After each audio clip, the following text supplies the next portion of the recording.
Almost everything that's going on in the world today that we don't like especially is by design. Absolutely true. That was one of the hardest things for me to get used to because I thought that was not logical. I remember when I was first starting to read about these things and I was aware that our civilization, our culture was, I'm going to say attack, but that's not what I thought of it at the time. It was under degradation. I thought it was this natural process of decay. And it wasn't until, maybe 3 or 4 years after that I began to realize that, wait a minute, in addition to that historic motion of decay of societies and cultures, there were people out there that were making it happen. And they wanted to hurry it up and steer it and put it on their time schedule so they could take advantage of it because they wanted the destruction of our system so they could build their system. First, you got to destroy what's out there. Well, the word we don't like to use, but it's the only word left. It's a conspiracy. It was planned. It's still planned. Almost everything of magnitude that I now believe. I mean, the important things about my life and society, culture, issues of ethics, and the important things. Almost every one of them are different now than they were when I was young. Well, I was born into the system. I realize now that the issues that we're talking about is corruption in politics and every place. Anytime there's a concentration of money and power, like governments, large corporations, even church organizations, when you've got a concentration of power and money, it's a magnet to the predator class. Crooks, scoundrels, thieves, killers,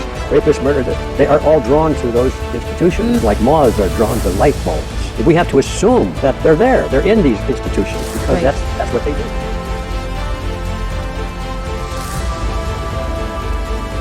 Throughout history, in every generation, there's a group of men, women, and children who are able to see the world in a way that others do not.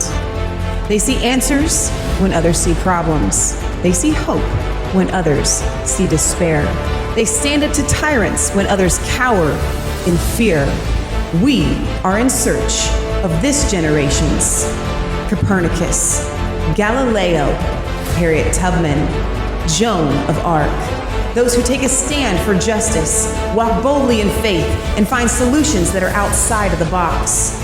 Those who are willing to lay their lives on the line for truth, will never compromise, back down, or give in.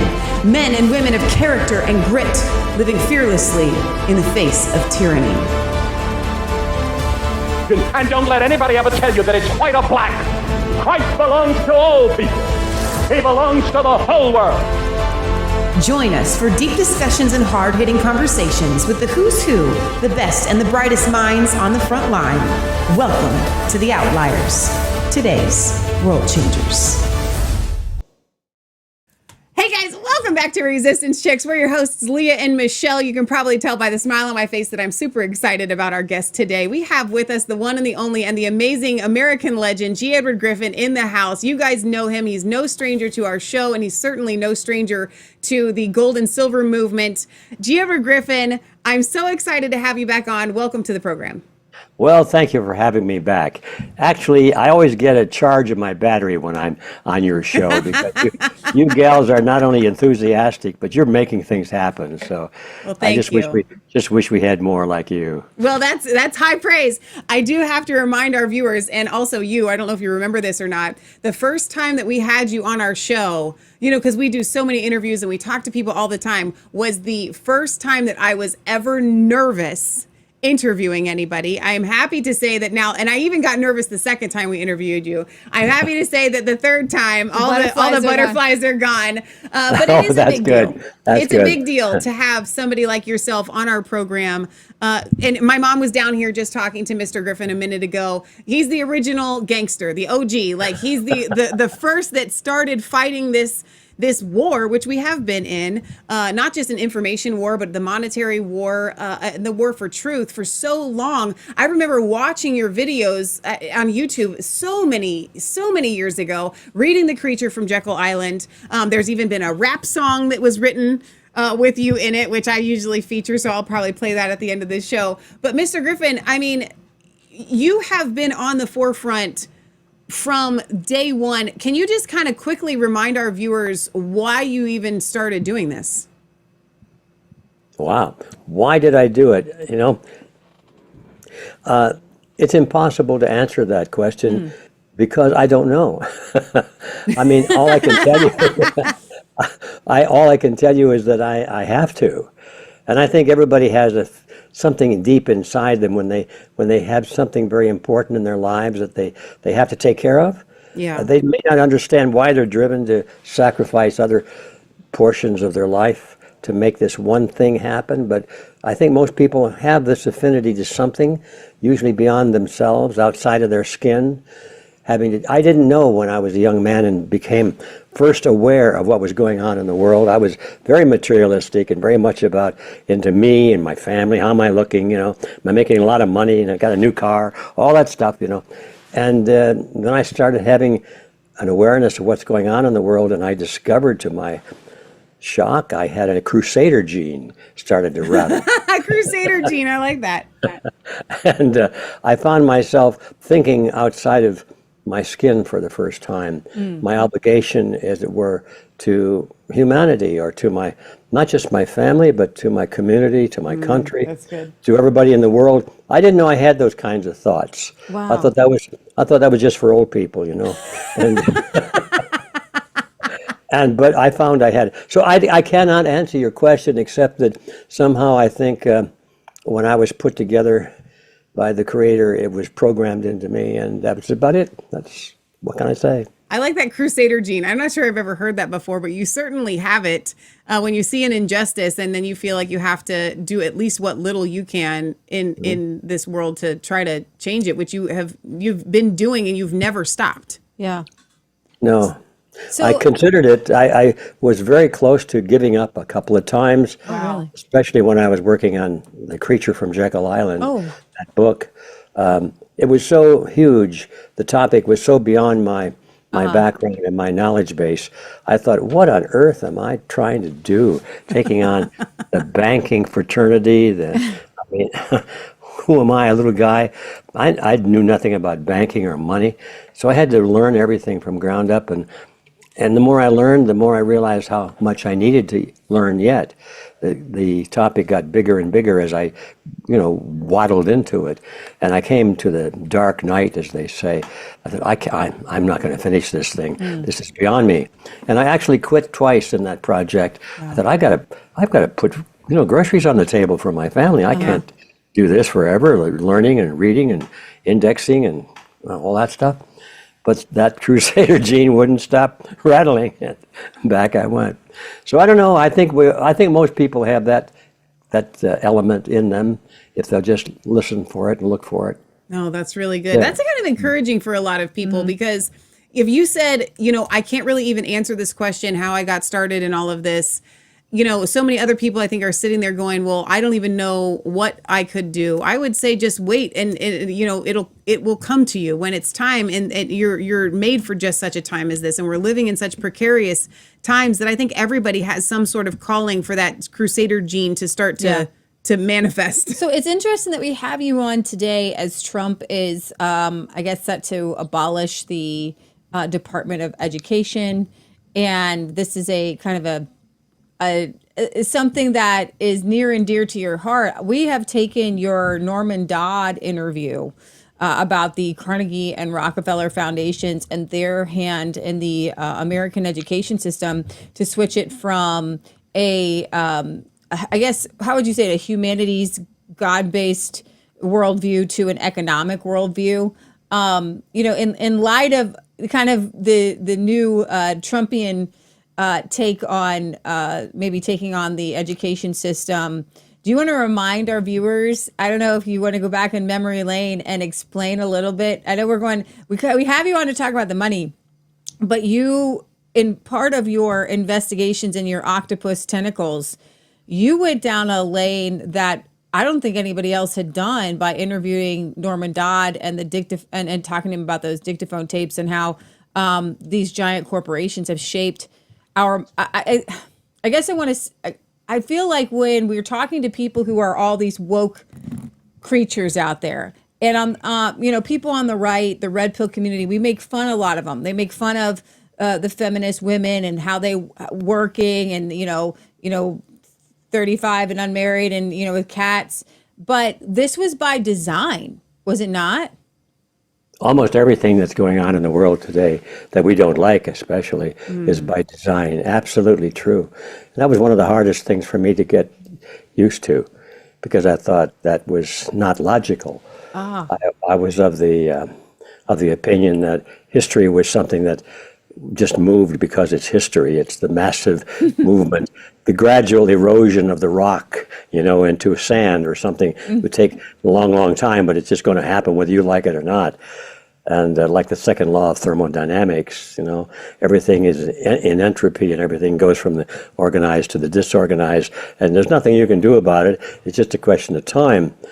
I remember when I was first starting to read about these things, and I was aware that our civilization, our culture, was really under I'm going to say attack, but that's not what I thought of it at the time. It was under degradation. And I thought it was this natural process of decay.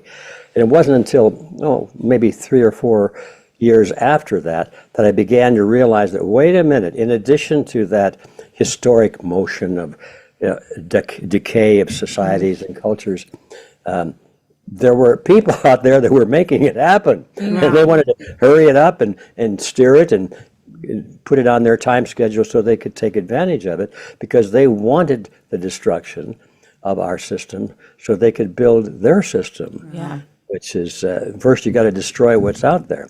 And it took me a long time to come to face with that fact, that it's, the word we don't like to use, but it's the only word left. It's a conspiracy. Yeah, it was planned.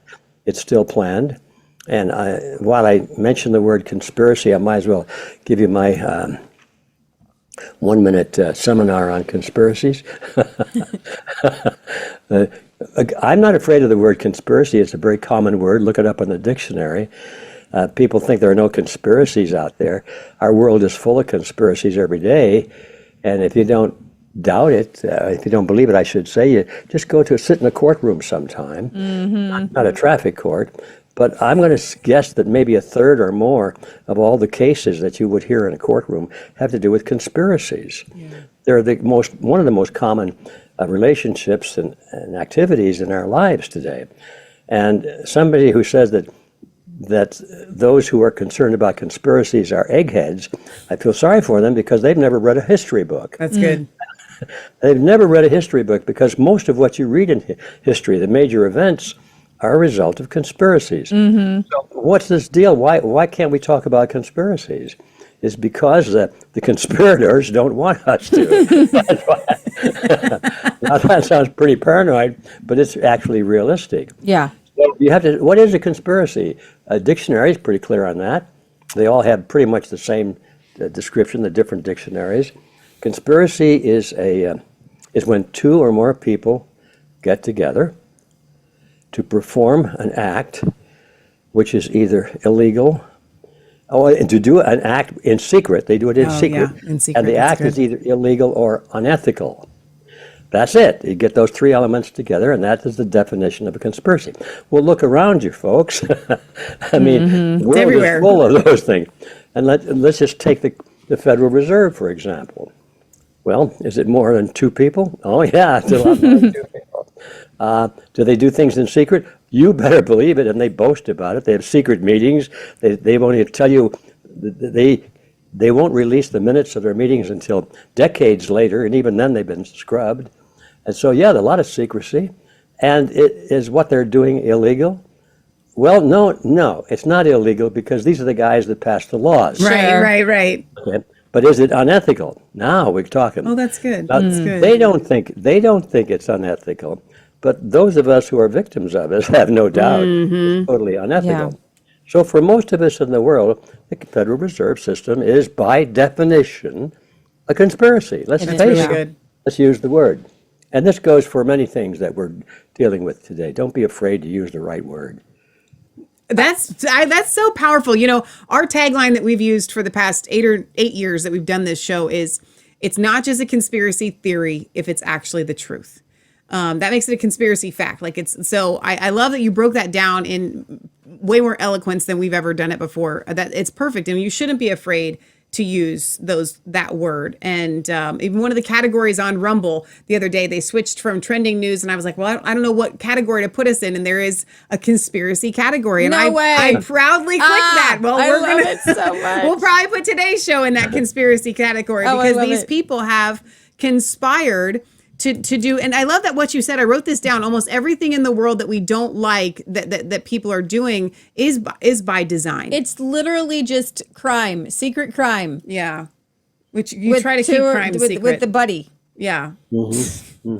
And that, Well, and there are so many conspiracies. Like the whole world is run by conspiracies. I mean, they don't. We just were, unloaded with some JFK files recently, and there's one little snippet that came out where they were explaining how they would be happy to mess with Cuba's agriculture if they could get away with it and keep it a not put secret. any eyes on the United States. If that's not a conspiracy, I don't know what is. well, they're all over the place, and that should be of no surprise to anybody that has read a history book. I mean, after all, the conspiracies happen when people want to do something in secret, and they don't want other people to get in their way. Right, They that's good. usually have some kind of a goal that they don't want to admit to. Sure. Well, look, we're all human. We've all had, I mean, I remember as a kid, I did some things like, I hate to admit this publicly, but once I was a little kid, I stole a candy bar. Oh from a my grocery store. goodness. I remember it to this day. It burns into my conscience. That's excellent. I wish I could remember that grocery store so I could go back and pay for it. But it's part of the human condition, I think. Good. And that's the reason we have education systems. That's the reason we have values. That's why we have morals, and we are constantly trying to upgrade ourselves, so to speak, to reinvent ourselves. And if you're lucky and if you keep at it, it can actually happen. You can convert yourself and get rid of, or at least overcome, those little nasty impulses that we have to get away with something. Yeah. And take the easy road. So now, when you start magnifying that to the point of taking away somebody's liberty, or killing them, or making them ill, in our medical system and our banking system, these are huge travesties. Right. This is not like a 10-cent candy bar, and that you can feel guilty about for the rest of your life. These are traumas that to the society and to your children, your grandchildren, and to the future. And these are big events, and that's what we're talking about, not the little things. Did you ever think that just for some reason I'm on the education system, and you're uncovering what you did, what you found with the rewriting of American history? Did you ever think that it would lead to the cutting off of children's body parts? I mean, you've been around for a very long time.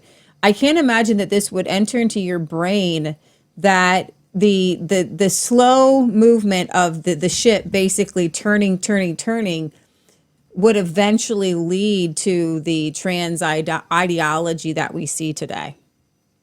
No, I was not able to predict that or see it, even How imagine. could you? It's just How so could anybody? foreign. Yeah, it seems so contrary to instinct. That surely the whole human race would be against it. Even the ones you don't like, the people you don't like, would be against that, wouldn't they? Yeah. No, they wouldn't. But we have to learn these things. I'm still learning things that that I previously had rejected, which is, I think it's important to be very cautious about coming to quick judgment over new ideas. That's good. Because almost everything of magnitude that I now believe, I mean, the important things about my life and society and culture and issues of ethics and so forth, the important things, almost every one of them are different now than they were when I was young. Oh, wow. I mean, I was born into the system. I realize now that the issues that we're talking about, this corruption in politics and every place, anytime there's a concentration of money and power, like governments, large corporations, even church organizations, when you've got a concentration of power and money, it's a magnet Sure. to the predator class. Crooks, scoundrels, thieves, killers, rapists, murderers, they are all drawn to those institutions like moths are drawn to light bulbs. Wow. And we have to assume that they're there. They're in these institutions because Right. that's what they do. I remember, there's something that tags on to that idea. I remember reading for the first time a letter that had been written. This was during the Revolution, or shortly after the Revolution, when the Constitution was finally drafted, and it was signed by all the 13 states. And Thomas Jefferson received a letter from a friend of his who was a doctor. We know about this letter because it's in the Jefferson Museum, or the library. And the doctor said to Jefferson, well, Mr. Jefferson, now that we have this republic, and I think he used the word republic correctly, so he said, how can we be sure that only good men are in office? Which is the kind of the thing, That's what we're talking about. And Jefferson's response was magnificent. You could tell he was holding his temper a bit. He said, let us not speak of good men in office. Rather, let us bind men down with the chains of the Constitution. That's amazing. I thought, there it is. There's the whole thing we're talking about. Right. Now, in modern vernacular, what Jefferson was saying, good men in office, you got to be kidding. That's so true. That's what he was saying. We built this system, he was telling us even then, we built this system as best we could on the assumption that only scoundrels are in office. Wow. Oh, wow. We're not building a system we can trust. That's good. We built a system we must mistrust. We must question, challenge, and be worried about what scoundrels and crooks are going to do to this jewel, he called it, that we have established here. Now, Americans have, and everybody has to learn that around the world. Stop trusting politicians because they aren't worthy of it. That's good. You can assume that. I mean, some are. We just don't know which ones are and which ones aren't. And we do know from historical reference here that most of them are not reliable. So let's face it. That's another one of those realities we have to quit being ashamed about understanding. We have to tell everybody why we feel that way, and I think most people would come around to agreeing with you. Yeah, you're right. They're scoundrels in political position. Why should we trust them? We should mistrust them. That's good. That's really good, and I think that there has been a lot of hero worship. I'm sure you've seen the memes out there of Captain America and Donald Trump. You have some, I would say, cautious warnings about this administration. Do you want to talk about any of that? Well, sure. I'll talk about anything. I'm stupid enough to plunge into. I feel like we need people who aren't just always the cheerleader.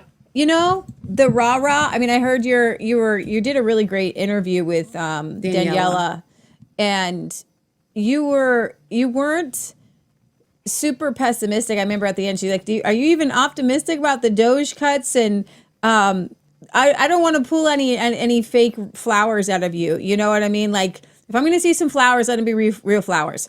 I don't need your artificial flowers on my front doorstep. Okay. Right. It's not helpful for people, I think, to paint a rosy picture just so they can look at it while it's not rosy outside of the painted picture. Well, I think that's a good analogy, and I feel exactly the same way, especially as I just explained with the Jefferson story, the letter. I'm very, very suspicious of powerful institutions, all of them. It's not just government. I mean, the big corporations are today, there's no difference really between the government and the corporations. They have been welded together in such a way. Just look at the people that go from the head of the FDA, and then when they get out of office, they go back to work as a vice president for one of the pharmaceutical companies. Right, exactly. And then the next administration, he's back in head of the FDA and so forth. Is that revolving door? There's the corporations and governments have sort of merged together. It's hard to tell one from the other because they are in essence they are the same. That's what I'm talking about. These institutions that are loaded with power and money. So naturally, I call it the predator class. Yes. That's where you find these guys. They're at the heads of these institutions. And just keep that in mind. You're stupid if you forget it or you refuse to acknowledge it. So it's not the Trump administration that I look at. I look at all administrations the same way. I have no preference. I don't think that I don't think that political parties are a good idea. And our founding fathers didn't either. They warned not. against it. But when they were drafting the Constitution and they were warning about the future of America, they actually were very outspoken about the dangers of political Concentrated unity. power. Yeah, power. And of course, everybody ignored it because that's human nature too. We have a herd instinct. We're a To herd find a team. species, and we huddle together for protection and strength and so forth. So even though I don't like political parties because of what they are, I know that we're going to have them Right. forevermore because that's human nature. So the question then becomes, well, how do you live with them, and how do you keep from being dominated by them and destroyed by them? And we're back to Jefferson again. Let's bind them down with the chains of the Constitution and be very suspicious of everything they do. That's good. Be very skeptical and not so trusting. So now you ask me the question, what do I think about the Trump administration? I think the same thing about the Trump administration as I do about the Biden administration and That's good. even That's the Reagan fascinating. administration, which I like, by the way. But I'm the kind of a guy that asks questions, and I just don't take things on the surface of slogans and things. And the one of the things that bothers me about political parties is that they seldom talk about principles. It's always the good guys against the bad guys. It's always us against them. And so if you don't like the other side, you're given two sides, right? You got to be on the left or the right, or the Republicans versus the Democrats. What if there's not much difference between the two? Exactly. What do you do then? See, well, you're not allowed to ask that question.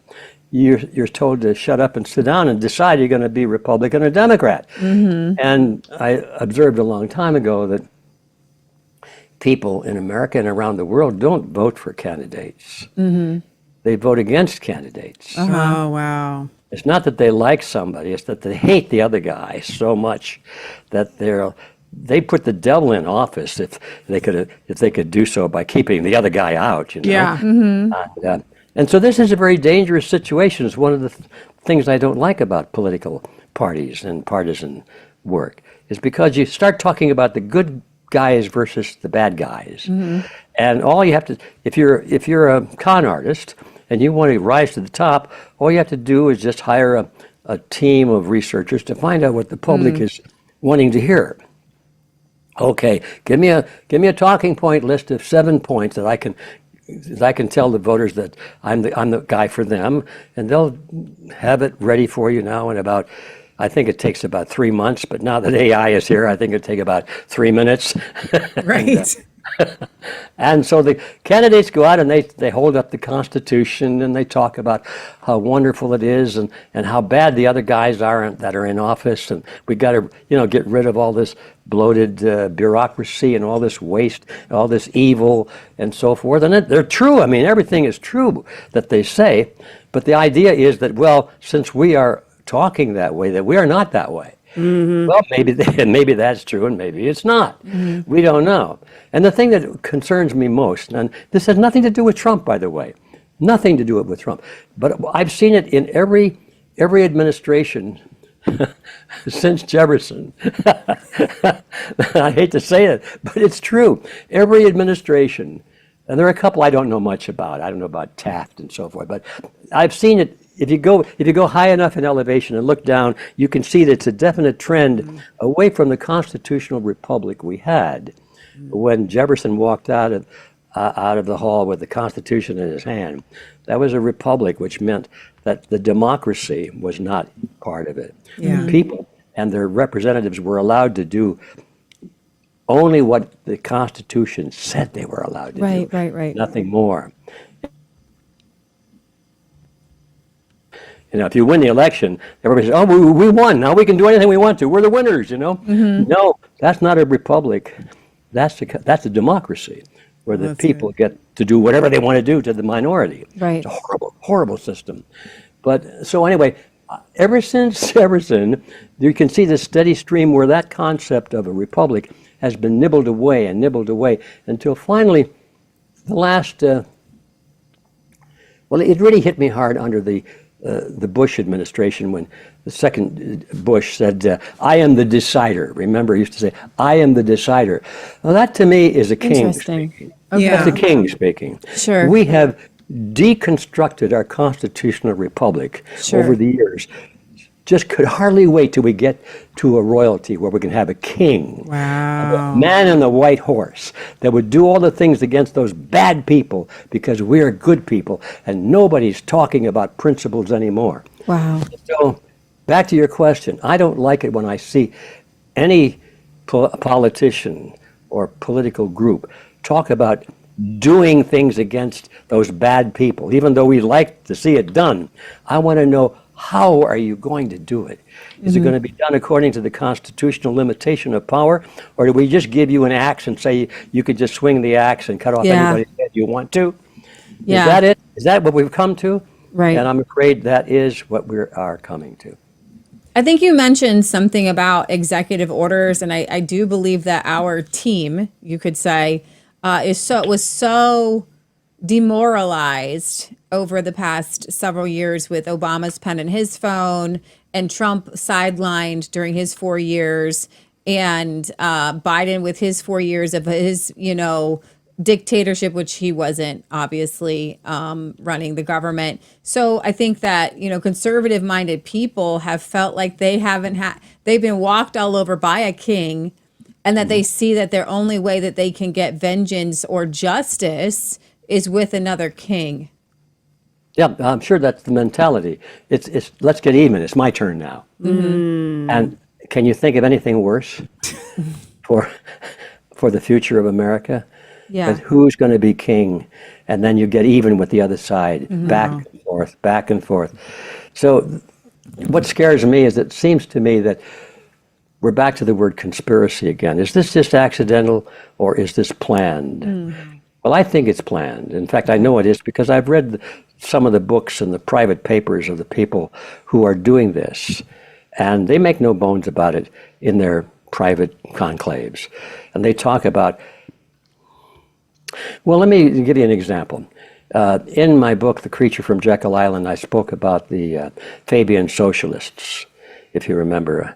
And in their home office, I guess it was a beautiful home in England, they had a stained glass window, and it was custom made, and it represented the principles of the Fabian Socialist Party.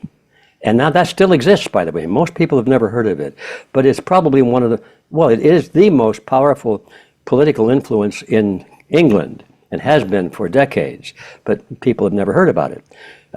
About half of the members of Parliament and the prime ministers have all been members of that group, but people haven't heard about it. So I thought it was time that they hear about it. Yeah. And so I did a little research on them, and I went to England, by the way. I wanted to get inside their office, but I got there and it was closed. Darn it, they must have known I was coming. It was I got a picture of their door with a sign out front and all that. Fabian Socialist Party. Well, all right, the stained glass window, this is important. It had depictions of some of the well-known members of the Fabian Socialist group. And they were all dressed like monks, in this Fabian window. And the centerpiece of this whole stained glass window was the image of the earth sitting on top of a large anvil. And two of the members of the group were standing there with hammers, big sledgehammers in their hands, and they were poised to strike the earth with the hammers. Okay. And I thought, what is this all about? And across the bottom was the line from Omar Khayyam. See if I can remember it correctly. It went something like this. Dearest love, if thou and I could conspire to change this sorry scheme of things entire, would we not shatter it to bits and then remold it closer to the heart's desire? And there you have it. Wow. Destroy everything that exists so you can, from the ashes, build it your way and nobody can complain because they have nothing to defend. That has been the strategy behind all of these major conspiracies for a long, long time. People say, well, they're making a mistake. That if they do this, it's not going to work. I'm going to send them a letter to explain to them it's not going to work. They know it's not going to work. That's why they're doing it. They want to destroy the system. Wow. They want to create a welfare system that is so burdensome that it just collapses of its own weight. They know it won't work, but they want people, all of us, living under the bridges. Oh, wow. All of us. That's what they want. And until you get that bigger picture, you're just confused and you're putty in the hands of these people. So anyway, back to the issue of we become a royalty, or that's what Americans seem to want, because they're cheering this on. Every time the man in the white horse, regardless of which side he's on, I mean, Biden was doing the same thing, wasn't he? I mean, was there much difference except those are the good guys, or who are the good guys and who are the bad guys? Choose your side, you're going to lose no matter what. Wow. And that's the game that's being played. You know, as you were talking, I'm reminded of the billionaires that have pretty much almost like a piranha class wrap themselves around the Trump administration. And I was thinking about, you know, every president since William McKinley has been pretty much chosen by the business class.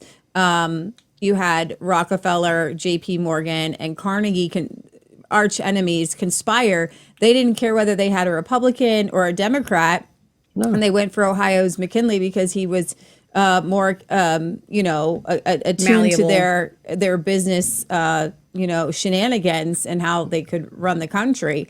And it seems like every president since then has been, if they weren't chosen by the business class, the big oligarchs, the creatures from Jekyll Isle, then they would surround him. And my own opinion, and I'd like to hear what you have to say about this, is that Trump did come in as a disruptor and as an outsider.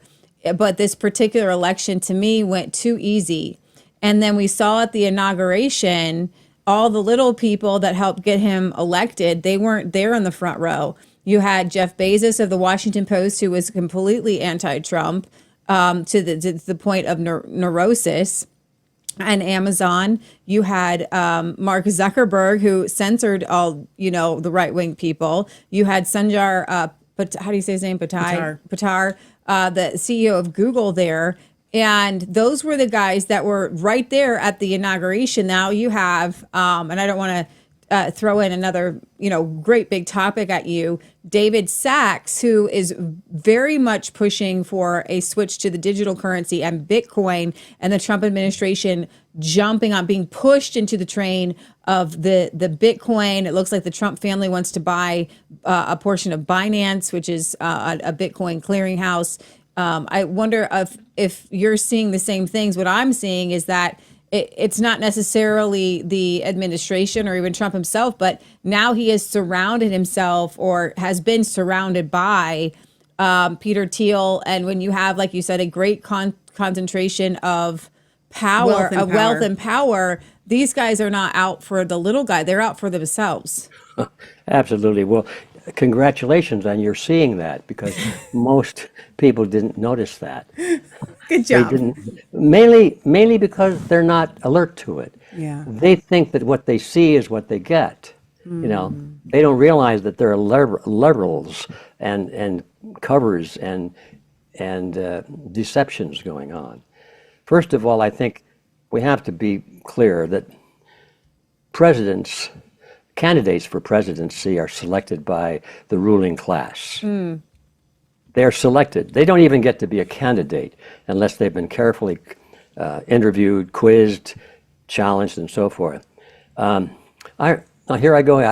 I hesitate to talk too much about Trump because I like what Trump is doing, as you said before. We do too. I say 100%. Yeah, and I like what a lot of it. I like what he says, but I look deeper than that. Yeah. And I remember back in the first presidency, back before that, when Trump was announcing his candidacy, and everybody thought, oh, Donald Trump, president? Come on.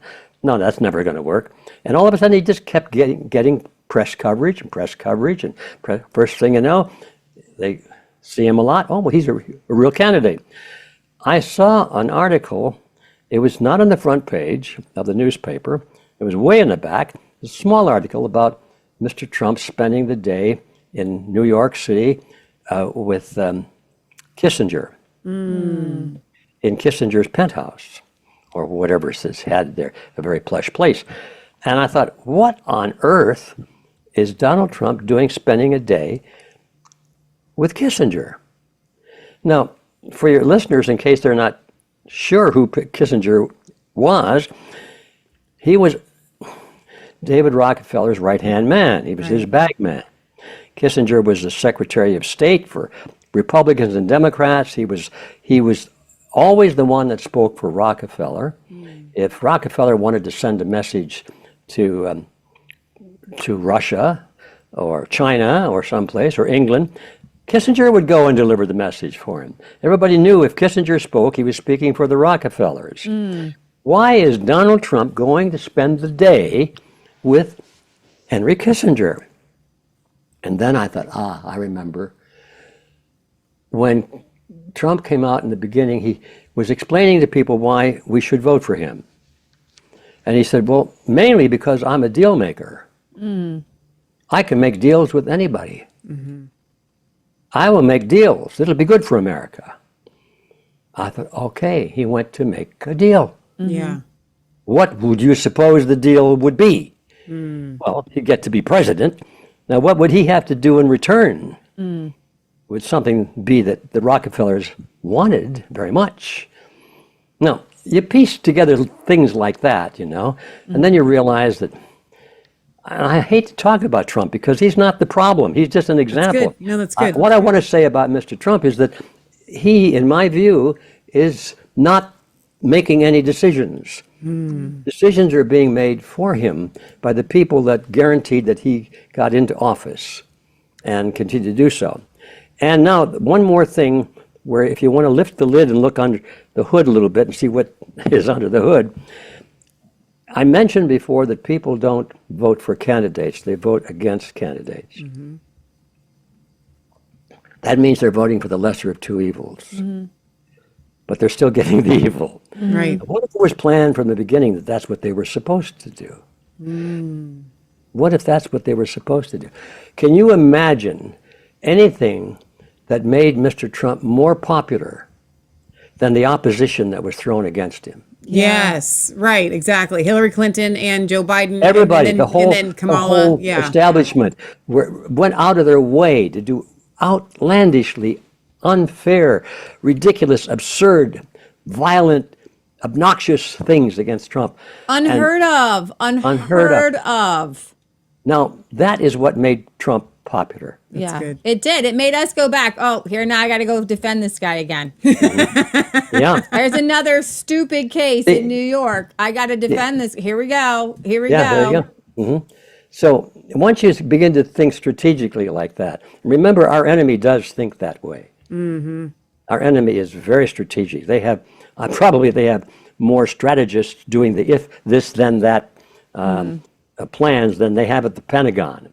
Wow. I mean, they knew decades ago that as their plan progressed toward this world government of totalitarianism, they knew that there would be a tremendous pushback and a popular movement against them. So if you were sitting on their board of directors, would you say, gee, I wonder how that's going to turn out? Or would you say, it's going to happen. Why don't we provide the leadership for our own opposition? Yeah. And do a good job of it, by the way. Sure. Make it look good. It's a real battle. That way, we couldn't possibly lose. We'll take some blows. We'll give the people the illusion of a conflict, because they got to have that. If they think it's all over, what's the point? Let them feel that they're winning or they're losing. Now they're winning again and winning. Right. Like my grandmother watching professional wrestling years ago. She said, "Look out behind you."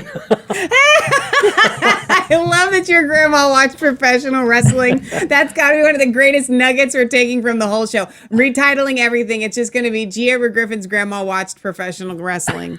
They'll come And for it's that. just like watching political parties today. It is. The same thing. Look out behind you. Lord, this is terrible. Oh, I hate the guy with the swastika tattooed on his arm. See? I want the guy with the American flag over his shoulder. Yeah. Choose up sides. Okay. The worse your opponent gets, the stronger people have an affinity to the other guy.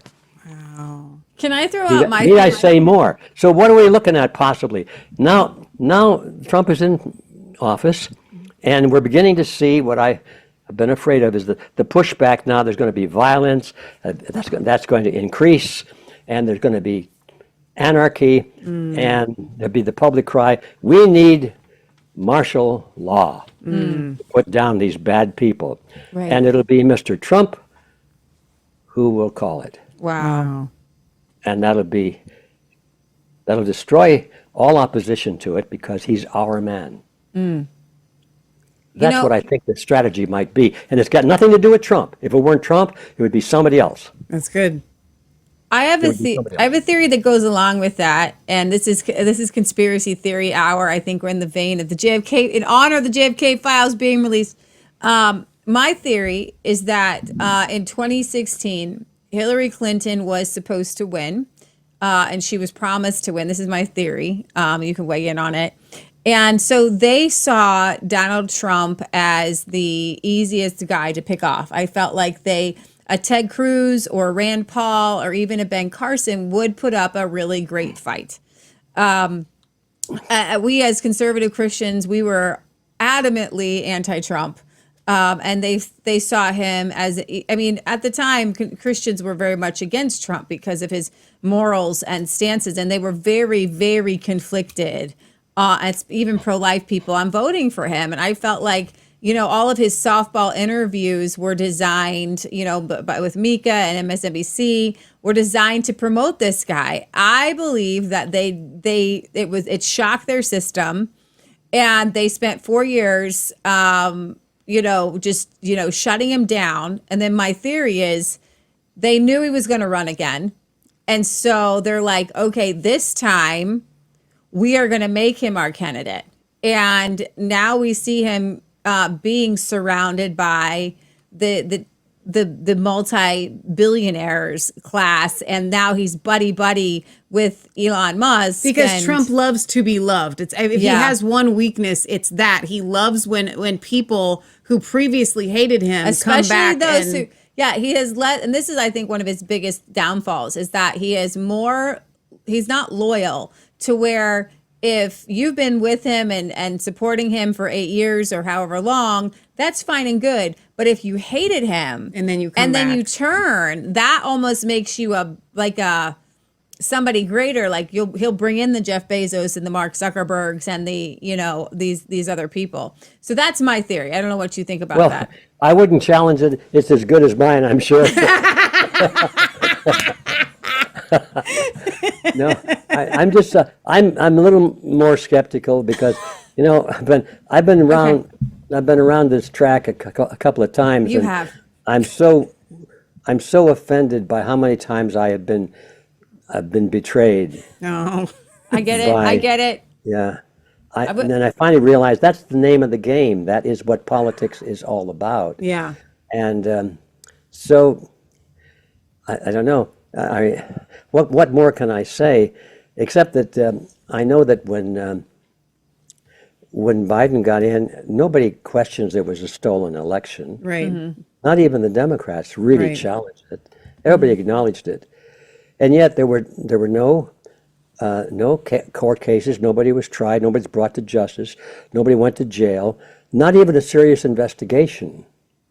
So why was that? Why was that? It gets suspicious now. Why would that be? There could have been, but no. And not only that, that means that the mechanism that stole the election is still in place. That's exactly right. Not only that, but more so, strengthened. And yet here comes an election and there was no sign of it. No, this is an eerie thing. Honestly, it felt like a cakewalk. We woke up, it felt way too easy. And that It was. set up my spidey senses. And ever since I was like, that's why I've been looking at these billionaires around him, and then to the cryptocurrency and the digital, and Trump coming out with meme coins. And that's to your field of, monetary soundness. I think that there is some monetary switch. Do you think that Trump is here to usher in, and we've been talking about this on our show, a monetary reset? Well, if my theory is correct that Trump is not making the decisions, then there will be no monetary reset for the good. Right, exactly. right. That's what we're talking about. We mean, the powers that be, they want the collective, because I know that's where you're at. Let me insert this, because this just hit me with clarity. Okay, so when we talk about monetary reset, we know what we want with a monetary reset. Back to gold and silver, but found money. This paper dollar has literally no value anymore. I mean, they have bled it dry. The turnip cannot give any more juice. It's done.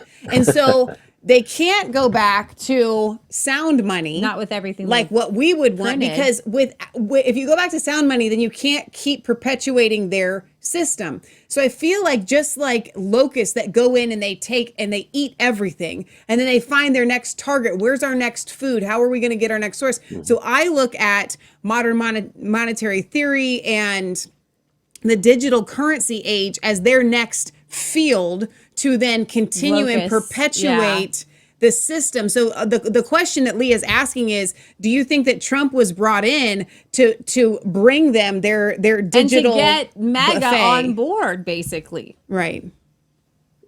Well, again, this is all theory, and I don't know how to, assuming I'm right. Well, okay, that's the big assumption right there. But I'm going to assume you're right. If I am right, then I think we would have to assume that Trump is not making the decisions. Mm-hmm. He's doing pretty much what's been scripted for him to do. And that seems to be justified because sometimes he vacillates. He moves back and forth on the same issue. That's good. Like a ping pong ball. Yeah. And but anyway, somebody else is making the decision. So those would be the people we're really worried about. Sure. Mm-hmm. Because Trump would be gone in a couple of years. But those people, they have a hereditary thing going on. And they're going to be around, and what they plan to do is create a system where they will be around forever, and it'll be impossible to remove them. That's what it's all about. So the monetary reset that we're talking about would have to favor their goals. Right. And the one thing that they have been moving toward and talking about, wanting so badly for decades, is a cashless society. Exactly. By cashless, I mean, it's not just not having dollar bills, but it means not having coins or dollar bills or anything, how can you live under a system without anything unless you call it crypto? Right. Yeah. Well, crypto is nothing. It's just a ledger. And it's assuming that everybody are good people and they're going to honor the ledger, But you have nothing in your hand, nothing in your mattress, right. nothing in a coffee can, certainly nothing in a bank account. Or if you have something in an account, it is programmable, as they call it, which means they can throw a switch and unprogram it. It's gone. You don't have to pay your taxes anymore because they just take it. Yeah. Right. It's their money, and they let you use it as long as you're a good girl and I'm a good boy. And then they'll let us use their money. But if we start questioning what they're doing, they program it out of our possession, and we literally have to depend on the charity of other people to survive. And we can't even go sit on the sidewalk with a tin cup because there's nothing to put into the tin cup. Wow. We can't even pick up a dime on walking down the street. Right. No, there's nothing. It's just vapor. It's on a ledger. Well, it sounds good as long as everything is working and we trust everybody and everybody's honky-dory. But when it's not honky-dory and things are bad, this is not a good situation. That's the system they're working toward. Right. Now, they say, we're not going to have central bank digital currencies. Okay, we'll call it something else. Sure, right. We caught on to them. We'll call it something else. It'll just be the same thing. That regardless of what they call it, it'll be digital, like a credit card. But a credit card could be converted into dollar bills or gold or something. Sure. But none of that'll be, that's not what they're talking about. They're talking about purely digital with nothing physical ever Yeah. any place behind it, except the power of the state, you know. Yeah. That's it. That's the goal. So that's the kind of a system they're working toward. And I don't care what they call it, it's going to be programmable currency if we allow that to happen. Yeah. And that last sentence is that's the crux of it. So I don't want people that are watching to start going down, be black pilled, like just depression of this is what they want to do and they always get what they want. Because what is amazing about our nation is that it was founded by people that came together and decided this is the way that we want to live. This is the way that we feel God would have us live. We still have that power. We still have the Constitution. We still have the Declaration of Independence. They cannot take those things away, even as much as they try. And so the reason why we do these types of programs, the reason why we consistently ask Mr. Griffin to come on our show is to remind the American people that we really do have the power. And when we speak out, and one thing that Trump does do is he does listen, I feel, better than others, maybe not 100%, but he does listen. If enough people make enough noise. If enough people make enough noise, what I want to get across, at least for today's show, is that we have to make a stand and be loud enough to say, no, we don't want this. This is not the direction that we want to go. We want to make sure that we have something tangible in our hands that we can touch. And so I want to encourage our listeners in that realm to don't be quiet. Don't sit on your hands. Don't just go along to get along. But in addition to that, let's just say worst case scenario, this just hit me. I've never actually followed it down the path of this far because it's too depressing to do. But let's say they achieve that. And you just mentioned there's nobody sitting on the side of the road with a tin can asking for money because there's no money to give. If the cashless society were to be actually materialized, the hope that we do have in coming back from that is I think that most people would get upset. Like, I can't keep doing this digital thing anymore. Then we can go back to what my mom was talking about earlier. We still have gold and silver. And we could even, you see this in Venezuela. They've started mining for gold themselves and they've started making their own transactions with that as money. What is your thought on that kind of worst case scenario and us rising from the ashes and using what we call as God's money to get ourselves out of that? Well, I think it's the only hope we have, because how else? I can't imagine it happening any other way. Wow. It's not going to happen with the benevolence of the ruling elite. They're not going to say, oh, yeah, okay, you win, we'll do it. No, they're going to fight to our death. I mean, if they have to kill us all, they wouldn't hesitate to do that. Right. They've got control now, and they're not going to likely give it up. So, yeah, education is the first step, getting enough people to realize what the heck really is going on, to get their heads cleared out of all this garbage that's thrown in the way to confuse them. We're being given a choice. Which side do you want to be on, you Republican or Democrat? Wait, that's not the option. It's got nothing to do with politics. It's got, what are your principles? So forget the good guy, bad guy thing, Forget left versus right. Forget communism versus socialism versus fascism, all these words. What are the principles involved here? No, okay, that's the next step. Then you've got to come to power. Okay, well, if you've got enough people, you can win elections, even in spite of election fraud and all that.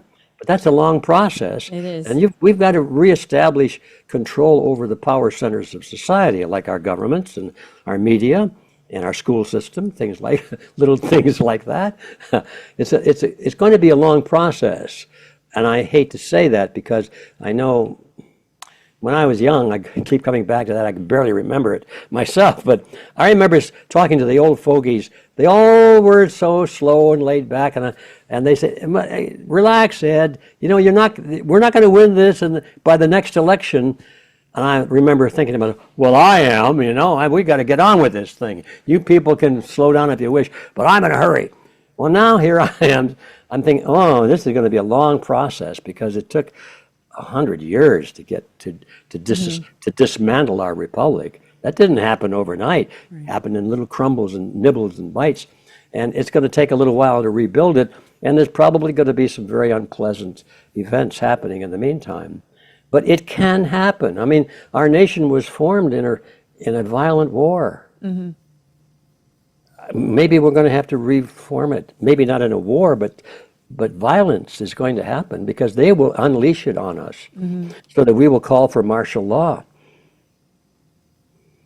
Think about that. I see that, and my prediction, and nobody is proclaiming to have some sort of crystal ball, but I think that just watching history, and you've been around to experience a lot of that, it seems like a monetary reset would be almost like a war.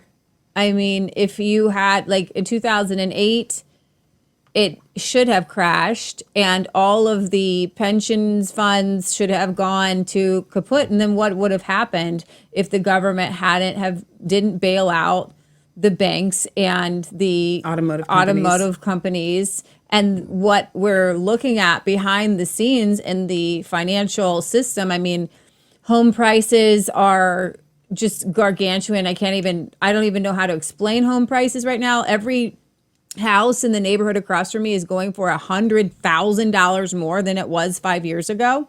My property taxes are very painful right now. It's evil because it's just like I live in a regular suburban neighborhood. This house was built in 1948. The houses across the street were built in the 80s. Why are they going for $350, $375? That's insane. I don't live in that kind of place. I'm suburbs of Cincinnati. It was not, the best, this is not San Diego.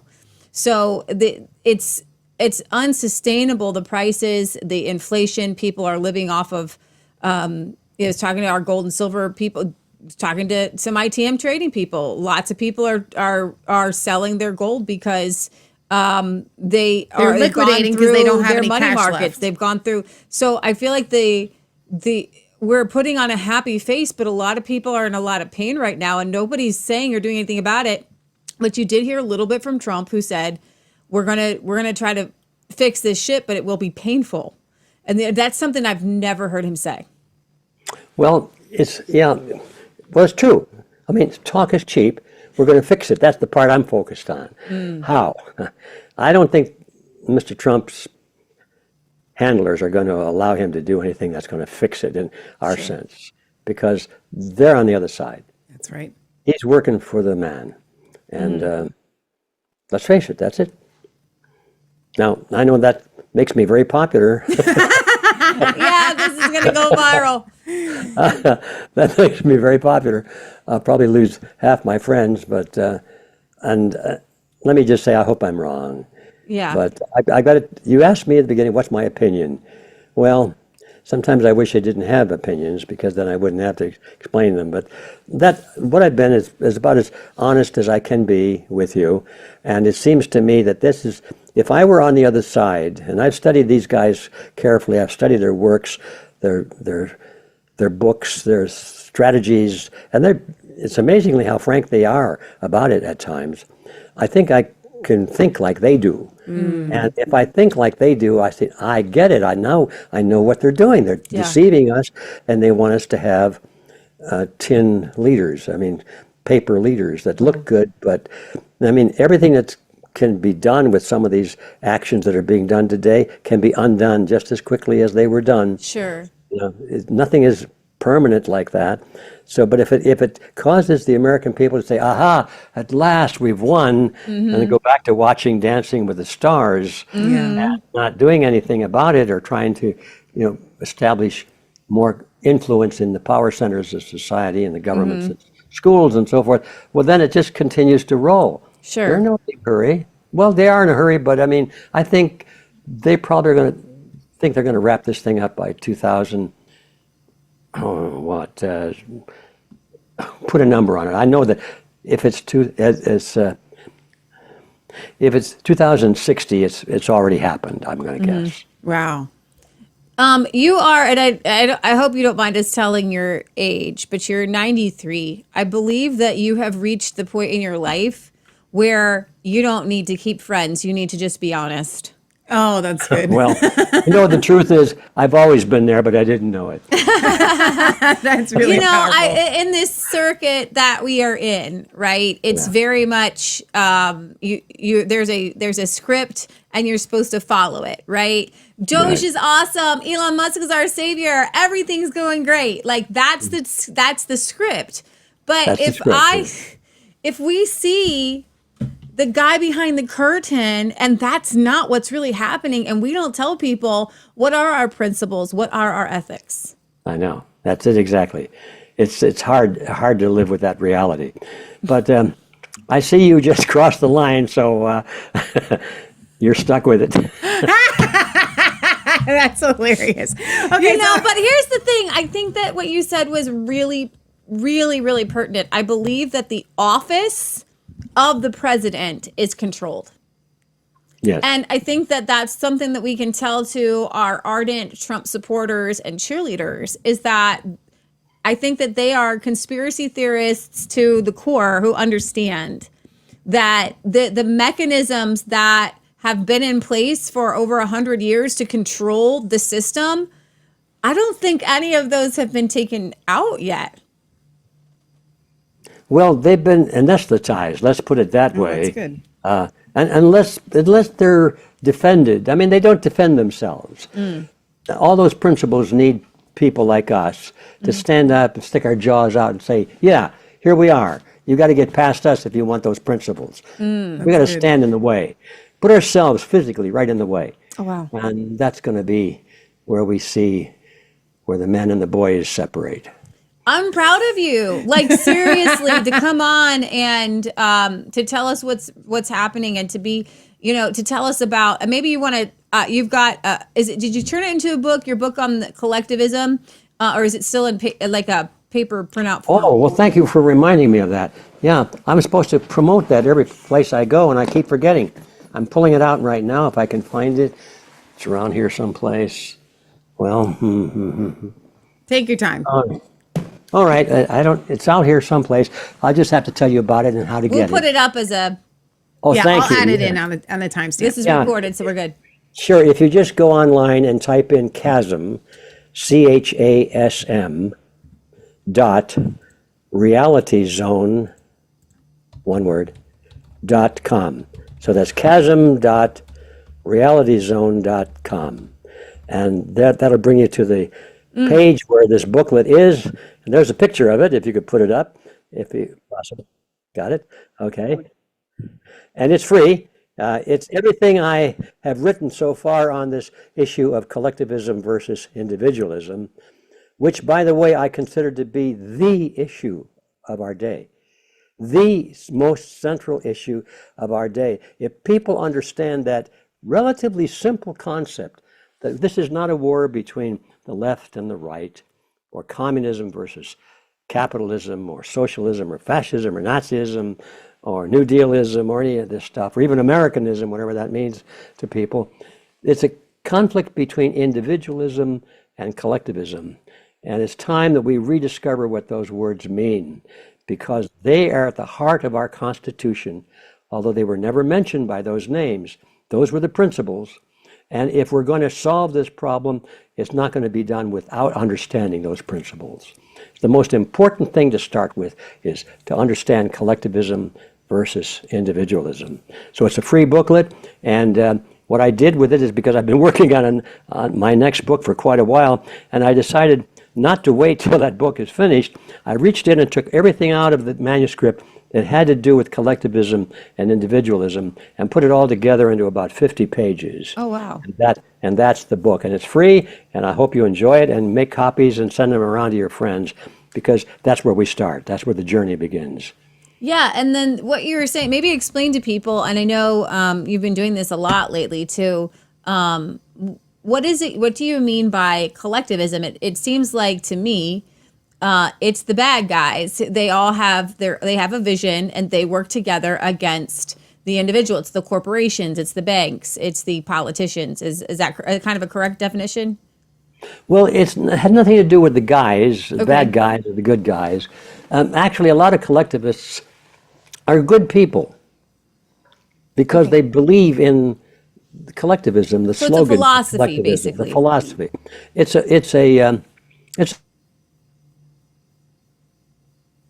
for it.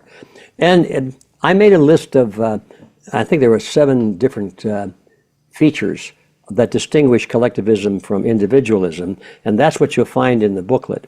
But the most fundamental of them all, give you an idea of what this is all about, is collectivists believe that the group is more important than the Right. individual, and that the individual must be sacrificed if necessary for the greater good of the greater number. Right. Okay. And collectivists believe just the opposite, that the individual has no value except to the extent that it serves the welfare of the group. Or the state. That always winds up being the group. Sure. Gets retranslated as the state, or sometimes religion.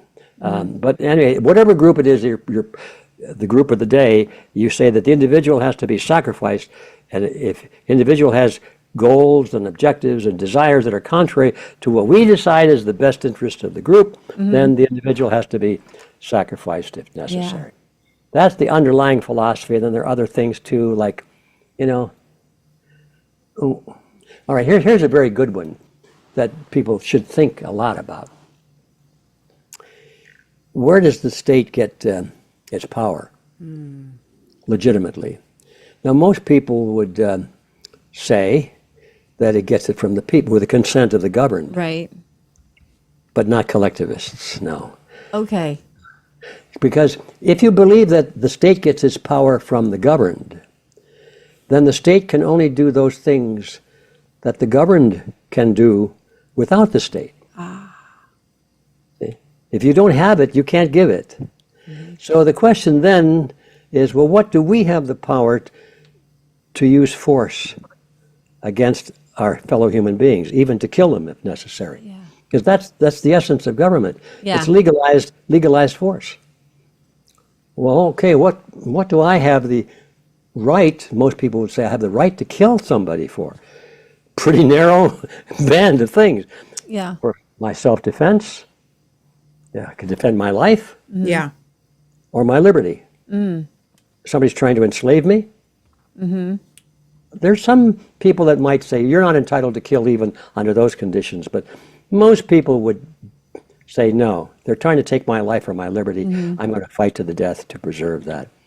So if that's all that we're allowed to use force for legitimately, those are the only powers that we can delegate to the state. And if the state really gets its powers from us only, that's all it can do, is Yeah. to defend our lives and our liberty, period. Big periods, blocks, that's it, stop, no more. Exclamation point.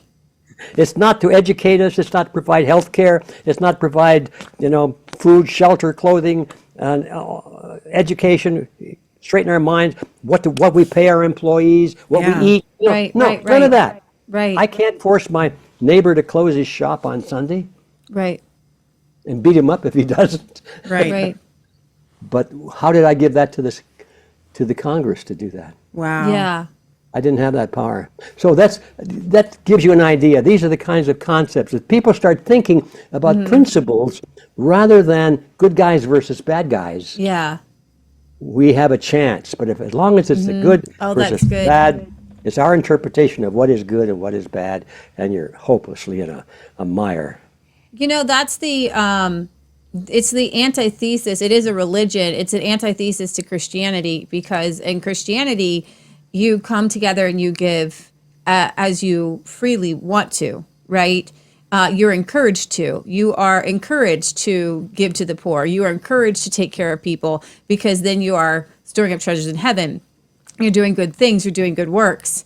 Where the state came in as a religion and to force charity and to force these quote unquote good works, and then things may go against your conscience. Like, it's against my conscience to pay for these public schools. It's against my conscience to fund abortion clinics. And yet I am forced to do so on force of, you could almost say death, but to take my life, I'm a little bit right now. I'm a little offended at property taxes. It's a personal grievance of mine because an extra I think it's like $2,500 in the past 10 years that our property taxes have been raised, and it's very painful. And I'm very angry about this. But when I think about where they go to, and I think about if everybody in Ohio or any state were to actually vote on if you collected property taxes or not, I actually think that by Democratic vote, people would vote no. But then again, it is when you hear people argue it online for the public school system or for property taxes,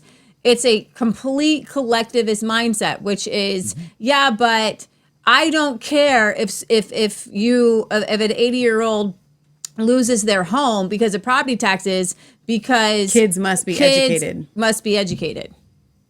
Yeah.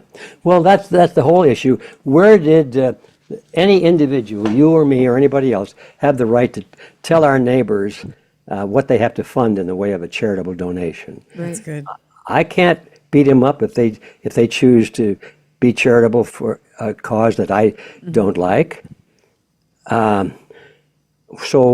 Or I can't even beat them up if they don't want to be charitable at all. If they don't want to donate a dime to anybody if need. I can't go beat them up or shoot them or kill them or imprison them. Or go into their house and take I stuff. can't do that. So how can I vote for some congressman or legislator who's going to pass a law to do that? Yeah. Where did they get that power, you see? They don't have that power. The state becomes an entity in itself under those conditions, and now the individual is, under the rule of collectivism, valuable only to the extent that they serve the benefit of the collective, and the benefit of the collective is decided by the people who rule the collective. They make the decisions, not the people getting the benefits, but the ones at the top say, "I speak for the people." So it's just a scam. It's a dictatorship, is all it is, and they call it democracy.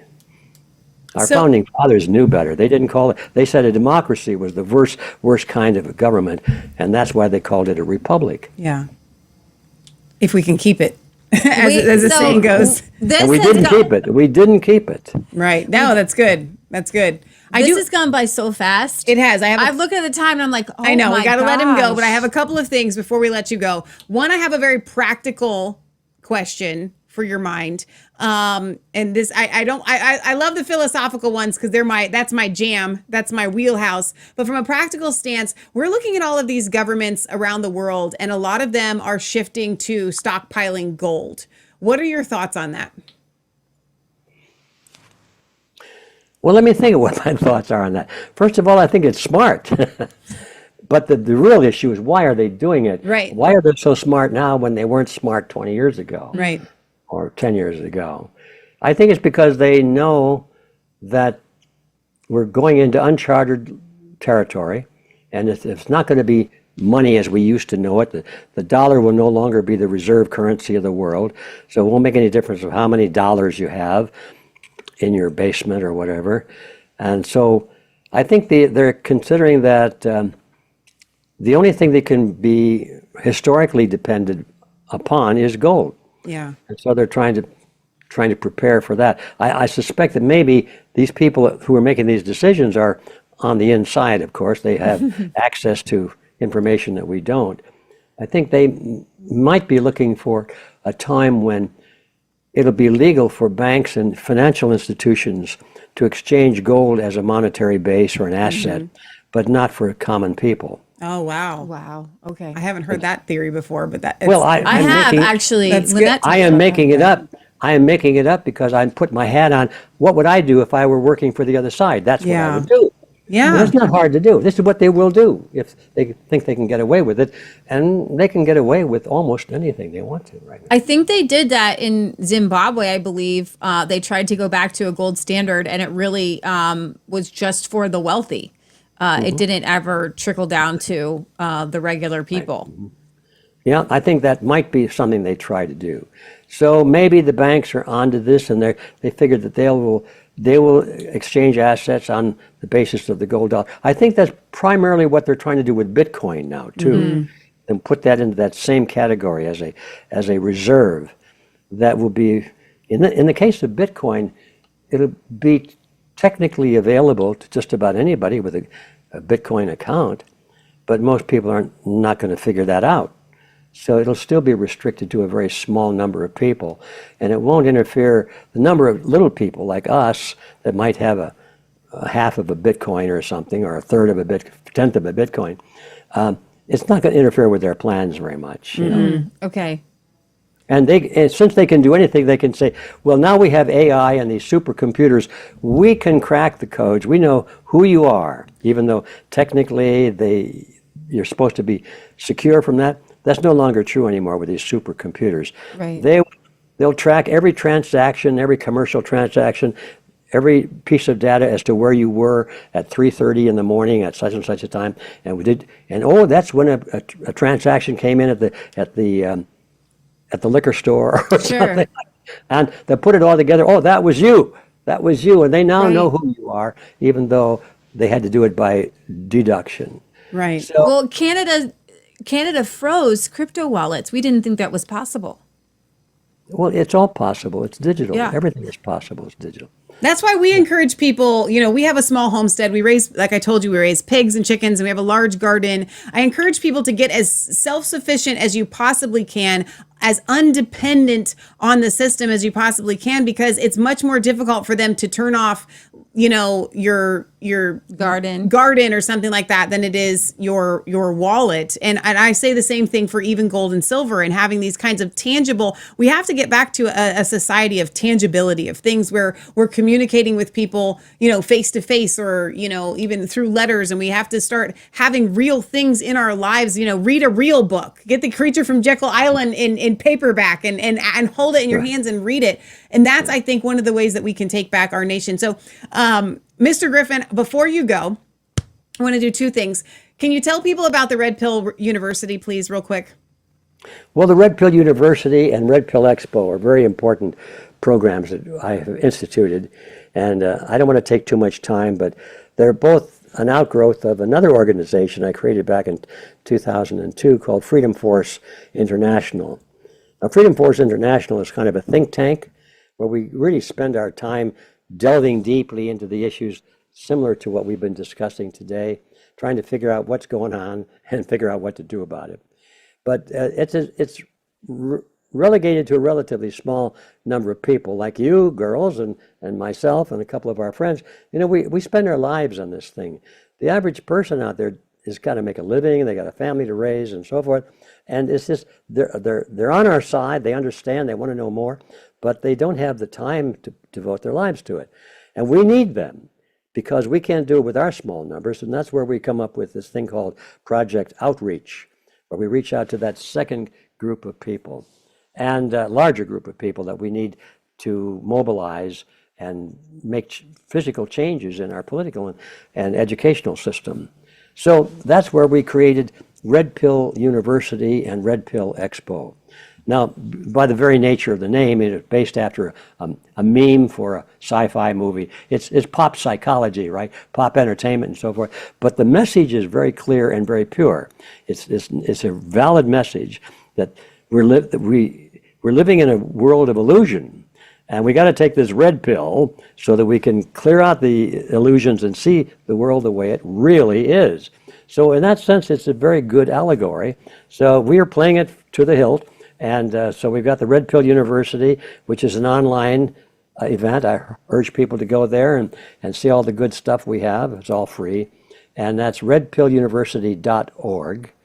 And then for that 2 times a year, we have public events where we load the stage with 18 to 20 powerful speakers who tell their own stories of the red pills that they have taken in their careers, their professions, or their personal lives.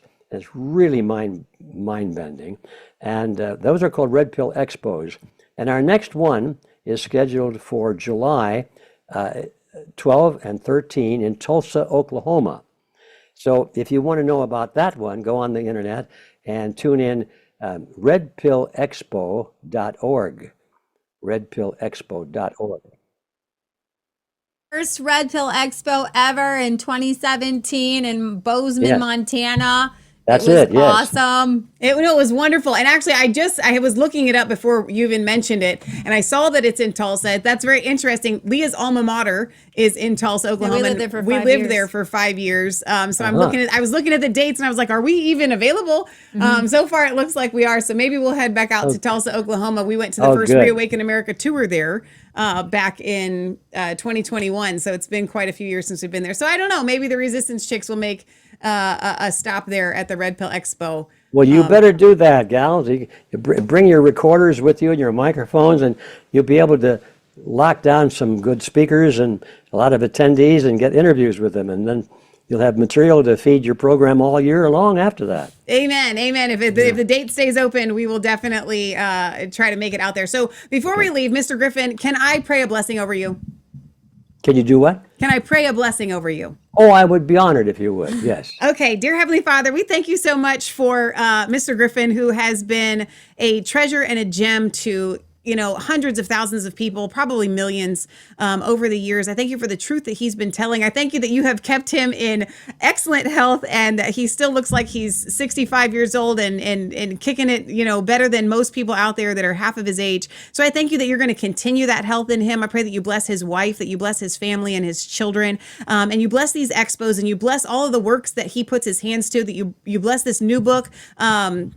I thank you for the chasm and this idea of collectivism coming to the surface so that we can see what it is and we can identify it instead of being lulled into a false sense of security. And so I just thank you for everything that he has given to us. And I just pray that he feels the love of so many people and the thankfulness, just having him on a program like this makes people feel like there is hope in this world. And so I just pray that everything that he's poured out will come back to him tenfold.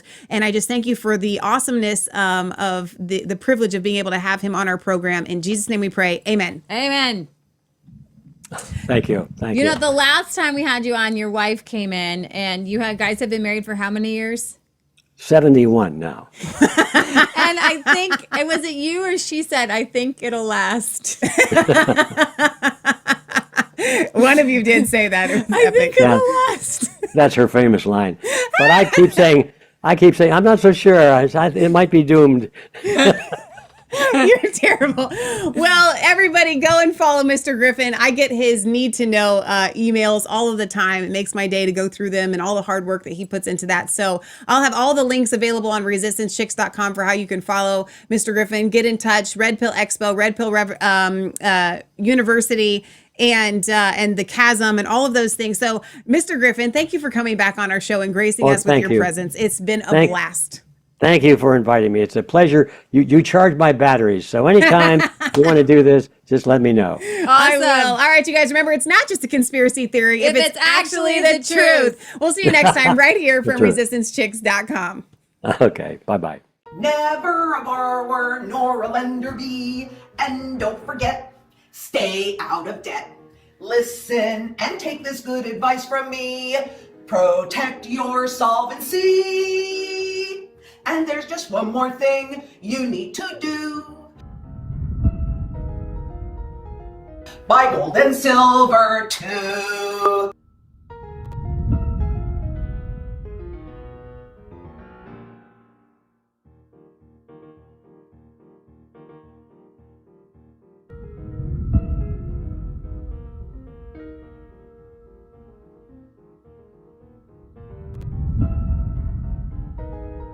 Talk about the failure of the dollar.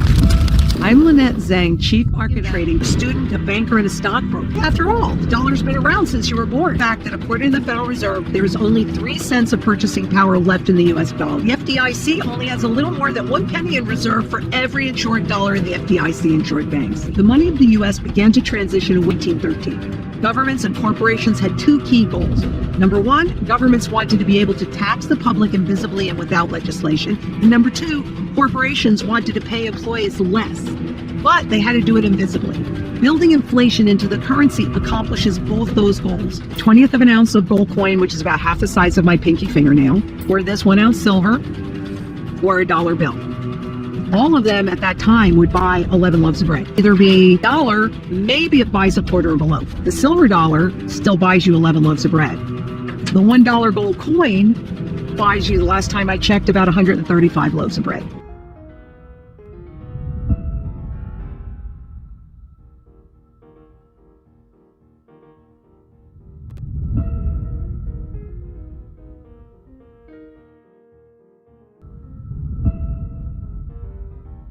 This is your fairy gold mother. And I want to show you the difference between real money and fake money. Let's start with a dollar bill. This was created to mimic this. Can you see how tiny it is? But today, you can buy 3 cents.